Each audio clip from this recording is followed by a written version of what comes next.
네, 지난 시간에는 집합건물 완공 후 입주 초기에 생길 수 있는 문제를 살펴보았습니다.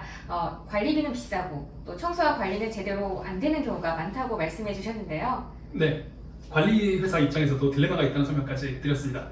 입주 초기에 공실이 많아서 생기는 문제였죠. 관리비를 제대로 거둘 수가 없으니까 공실에 들어가는 전기수도 요금도 관리회사가 대납하는 경우가 많아서 초기 입주자들한테 전가하는 구조가 생기게 된다. 여기까지 말씀을 드렸습니다. 네, 그래서 이런 문제를 해결하려면 관리인을 새로 뽑아야 한다고 그 해결책으로 제시해 주셨는데요. 기껏 관리인을 잘 뽑은 줄 알았는데 그 관리인이 구분 소유자의 이익을 돕지 않고 독단적으로 행동하는 일이 많다고요. 네, 우리 편인 줄 알았는데 적군이라니, 관리인이 배반을 하다니, 이런 경우가 생깁니다. 예를 들어 볼게요. 신축 오피스텔입니다. 관리비가 너무 비싸서 구분 소유자들이 관리단 집회를 열고 관리인을 뽑았습니다. 관리비를 인하하겠다, 새 관리업체와 계약하겠다, 이런 공약을 내걸었으니까 당선됐겠죠. 그런데 신규 관리인이 기존 관리업체랑 계약을 연장해버리는 경우가 생깁니다. 가장 비싼 비용을 써서 냈는데도 말이에요. 와, 배신도 이런 배신이 없는데요. 이럴 때 우리 구분 소유자들은 어떻게 대처해야 할까요? 관리단 집회를 열어야 됩니다. 집회 결의로 적당한 관리업체를 선정하거나 아예 관리인을 해임하고 새 관리인을 뽑아야 됩니다. 법원에 관리인 해임 청구하는 소를 제기하는 방법도 있을 겁니다. 그런데요, 보통은 그냥 포기하시는 것 같습니다. 이번 생은 틀렸다, 관리인 임기가 다 지나갈 때까지 버티는 거죠. 하지만 포기하지 않고 싸우신다면, 저희 총114와 함께라면 이길 수가 있습니다.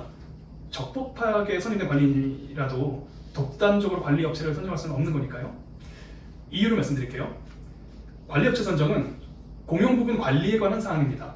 그리고 공용부분 관리에 관한 사항의 권한은 관리인이 아니라 관리단에 있습니다.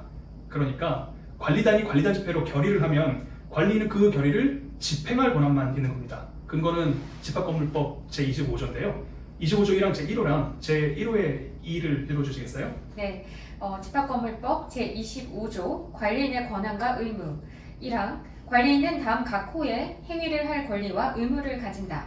1호 공용 부분의 보존 행위 1호의 2 공용 부분의 관리 및 변경에 관한 관리단 집회 결의를 집행하는 행위.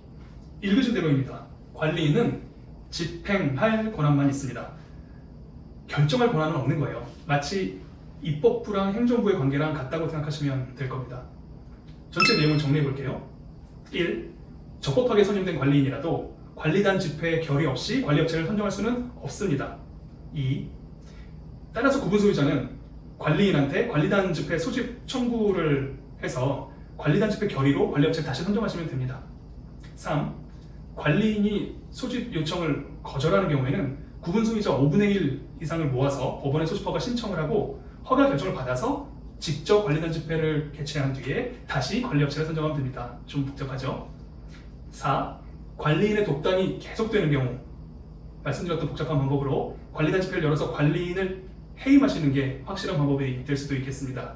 여기까지가 해결 방법입니다. 정말 까다롭고 복잡한 상황들이 계속 나오는데요. 그래도 끝까지 포기하지 않으시고 또 저희 총회 114와 함께 하신다면 이길 수 있다는 것이 또 오늘의 결론이 아닌가 싶습니다. 집합건물은 총회 114 집종사입니다.